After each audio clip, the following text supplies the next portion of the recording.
All right, welcome to Chatting with Chet Miller. I am Chet. Happy weekend to you guys. Happy weekend indeed, right? All right, I am going to go over, let's see here. The Department of War, they've released files on UFO aliens. I think that's awesome. Going to go through that a little bit. The Chase Bank sex scandal. What's going on there? Hantavirus. Anybody worried about that? I don't know. Let's go through that a little bit too. And then AI interviewing. AI interviewing with AI. How absolutely weird is that? All right. So let's go through Department of War files first. And I'm going to go ahead and share my screen here. I've gone through, not all of it, obviously. It's just really, there's so much to it. It's just absolutely difficult to get through. I mean, I have a full-time job, but so there's videos, there's pictures, there's documents that you can just go through and look at, read, everything. And this one I found was interesting, right? I think this is that Tic Tac UFO that if you follow UFOs and stories or anything, you've probably heard about this one. I'm pretty sure that's what that one is.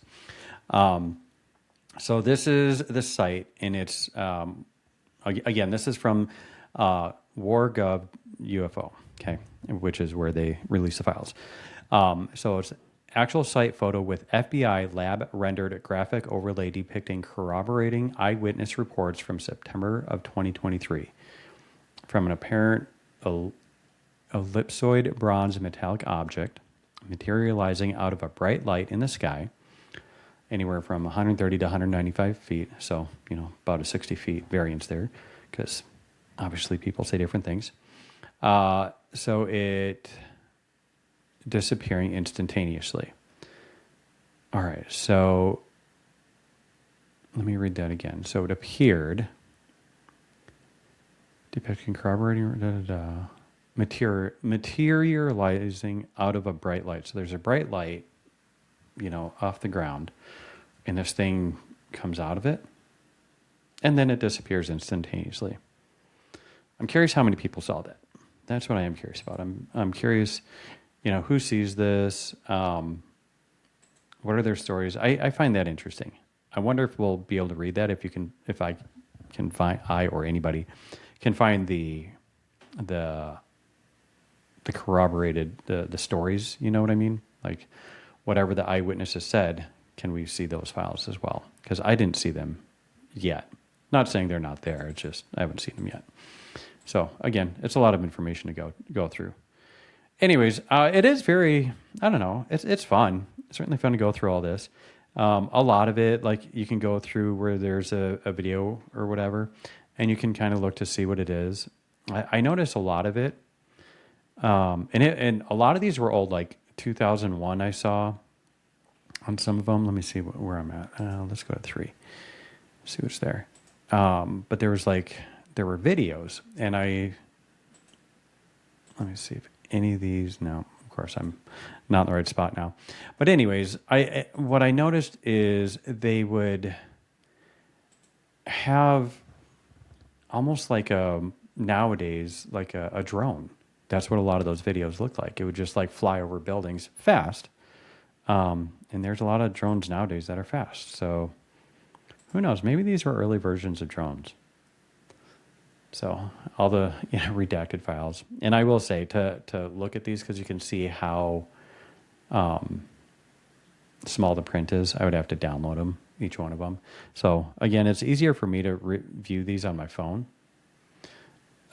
just because I can see them and make the screen bigger. But one thing I do, it's just weird. So a lot of these are in the Middle East. And I don't know why. Like a lot of these files are coming from the Middle East. Like what's going on there? Is it because it's war torn? Like Greece, Gulf of Aden. I think that's in the Middle East, but I honestly don't know. United Arab Emirates, Iraq, Syria, Kuwait. See, Middle East.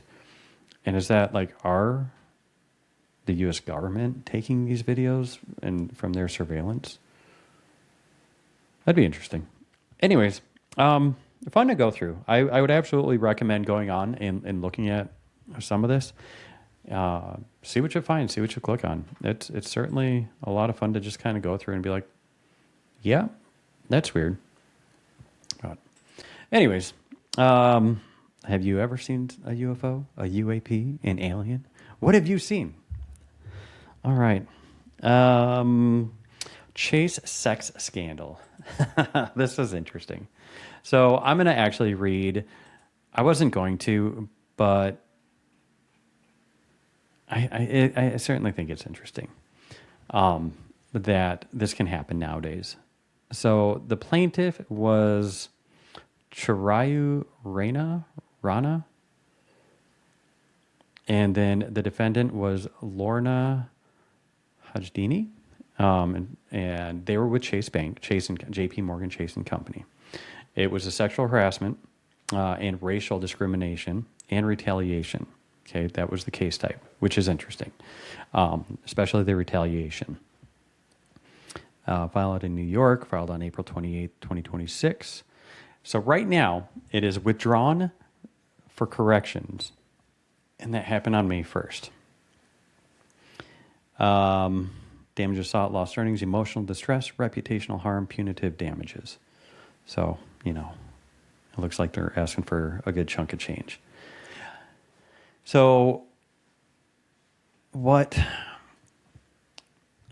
don't know. What I find very interesting is this Rana guy, Reina, we'll call him Reina, I don't know. If you read the lawsuit, there was a lot. Like, there was a lot of racial slurs, like you said. There was a lot of sexual harassment that was explained in it. It was, some pretty freaky stuff. And how do you, unless you have video evidence of it, picture evidence, it's, the type of behavior is hard to prove for sure. Did they hang out? Were they friends? Was there some type of, love affair that started? It's certainly, I know Chase had an investigation, internal investigation, and it came out to be nothing.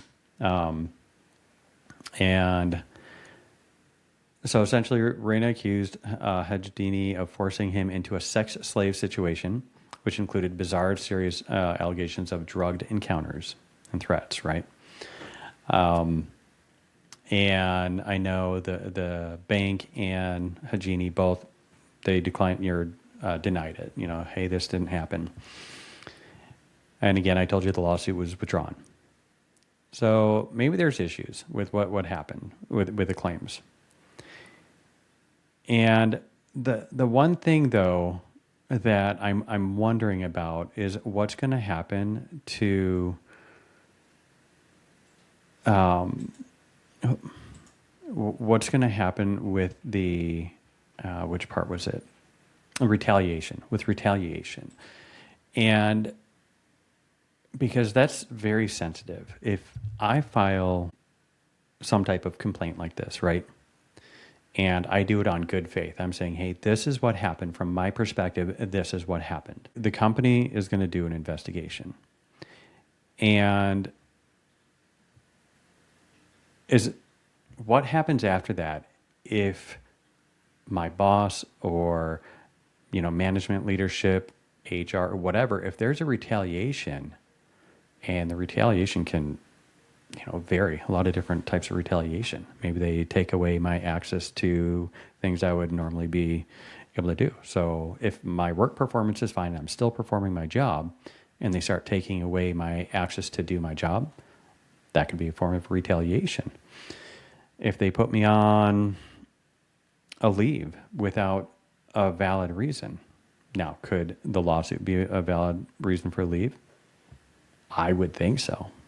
I don't know. But yeah, retaliation. I'm going to follow this to find out what happens. But there hasn't been a lot of movement in the last few days. So still fun to follow, especially in the industry I'm in. It's pretty entertaining. All right, Hantavirus. Have you guys followed this at all? One, I think it was a whole lot. And I wasn't sure if I was going to talk about this. And the reason is it just, I don't know.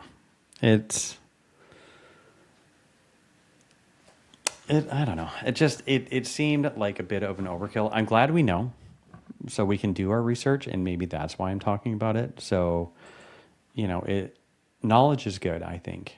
And while I'm not going to go through a whole lot of what happened, like it was a cruise ship. I don't know if you guys looked at the cruise ship or not. It was certainly interesting. The way I got notified, like, or I found out about it, is, and maybe you saw it on whatever videos you watch, the guy was crying, and he was visibly, like, he was scared. He was scared about everything. They were being quarantined on the ship. They couldn't do anything, and I'm sure there was stories going around running rampant about people dying, or at least one person dying, and nobody knew anything, I'm sure, or what information they're going to get. And then you got to rewind, what, 6 years ago now, to when coronavirus, and even though it's 6 years ago, that's still fresh on people's brains. Like, oh my gosh, you remember how fast that spread? Now, hantavirus is different. Typically, it transfers with the feces and whatnot of rodents that carry it, and then a human can touch that, and they can get the virus that way.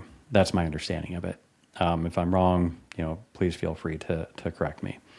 This is as I understood it from the World Health Organization, which I'm kind of reading right now. Now, the one they found was, I think, an Andes virus, if I remember correctly, that's actually human to human spread, and that is the strain that they had found. Does that make it scarier? Sure, maybe a little bit, but still, I mean, come on, wash your hands. Like, do everything smart. I and don't quote me on this, but I don't know that if, like, was it an airborne type of a virus? I don't think it was. Again, but I find it. I didn't think it was scary. I still don't. They had everybody quarantined. I think they probably worked fast to identify it, contain it really quick, and get it taken care of. And I think they correctly quarantined people on the ship. And, hopefully that doesn't piss anybody off. I'm sorry if it does. But something like that where you just don't know, until you have a handle of it, and how you're going to handle the situation, where you're going to allow the passengers to come off and quarantine them, that's fine. But until then, yeah, maybe quarantine them on the ship. So that's my personal opinion of it. Now, I know that they've since been deboarded, and they're quarantining in a variety of places. Like, I think there's 17 that are in Nebraska, like at the, what is it? I'm not going to remember what hospital they're at in Nebraska, but somewhere in Nebraska. And then there was, I think, another 6 that went to Australia recently. So I don't know. If you watch the videos and whatnot, sure, it certainly looks scary. Like, they're hosing people down. Like, I think it was in Spain, where they're hosing people down with the whatever decontaminant. I'm sure that it was that they used on it.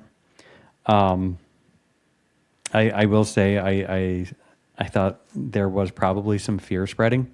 My mom, who probably doesn't follow a lot of news lately, she was telling me she went grocery shopping and that she saw people shopping. She's like, there were a lot more people wearing masks when I went shopping. And I was like, yeah, that happens.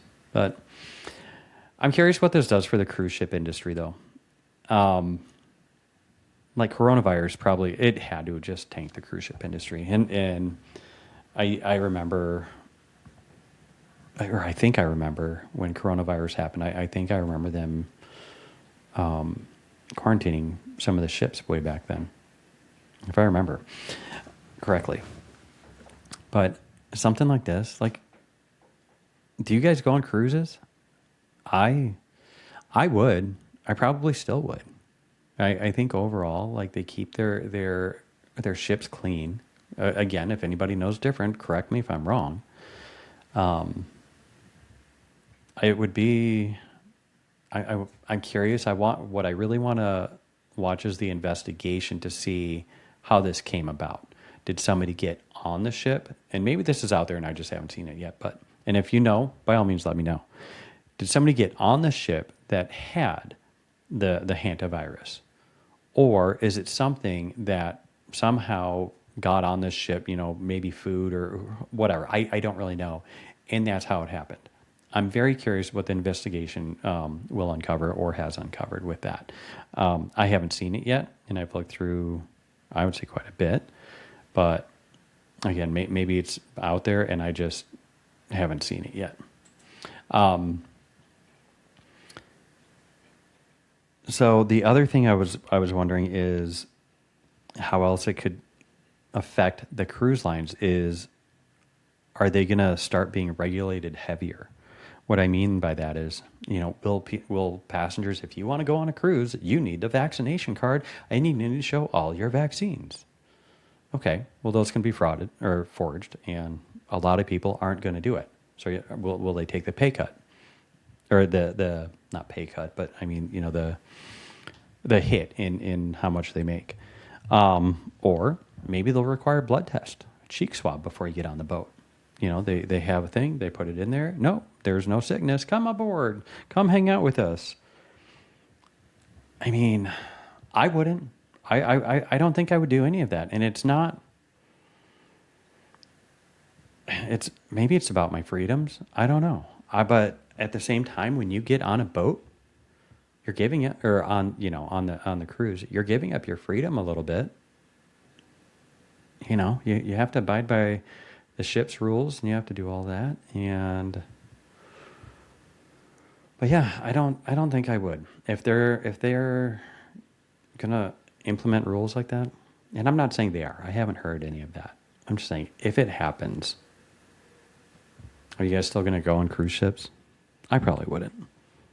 But until then, I still want to go on a cruise. I absolutely would. I had one of my guests here, and she was telling me about was it the Disney cruise they were going to go on? So, although I will say Disney cruise, I'm not going to leave them out, because a Disney cruise just took a big hit. They had a big negative story come out about. Oh my gosh, was it child? I'm gonna have to find the story. And maybe I'll talk about it with my next guest, or maybe next time I'm on. But yeah, Disney Cruise Line, they definitely got hit for something, and it wasn't good.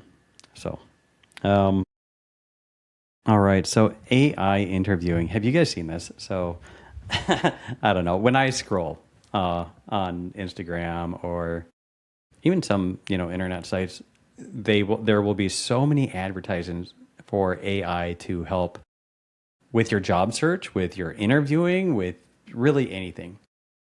I've watched some of the videos. I haven't, and I think there's this one. I'm going to check it out to see if it's legit. But there is a couple where the guy was just being dumb in his answers. And I assume what he was trying to do was, say, hey, you can basically answer anything, and this AI is just going to give you confidence. Like, try to build up your confidence and say, hey, yeah, you're doing great, and it's going to try to pick out the good things that you're saying. Do I think that helps? Not even a tiny little bit. Do I think AI could help you with interviewing? I mean, maybe. Okay, I don't know what kind of interviews you guys have. My job, we have behavioral interviews. Okay. So with that, it's very structured type, the STAR format. It can be dry, but it can be very, very interesting if you allow it to. Like if you ask the interviewee, how do you tie your shoe? Or how do you put your shoe on? He's like, well, I grab my shoe and I put it on, and I go to work. Great. What are the details of it? And that's how you go, like, what's the situation, your task, your activity, and your result? Or your action, activity, whatever. And that's how you go through that situational type question or behavioral type question. Again, they can be dry and very, very boring. But I think the AI, if you pay attention to how it's telling you to answer, maybe that's what it's looking for in the interview answers. I'd have to really listen to it though. I'm not going to rely on AI to help me interview. If the person doesn't like me and they'd rather hear an AI answer, I probably don't want to work there. That's just me. I like a good personable type of a interview and an interaction. I don't like it dry and robotic. That's just me though. What about you? All right. Well, hey, I appreciate you guys all hanging out and tuning in. We'll talk to you next time. Cheers.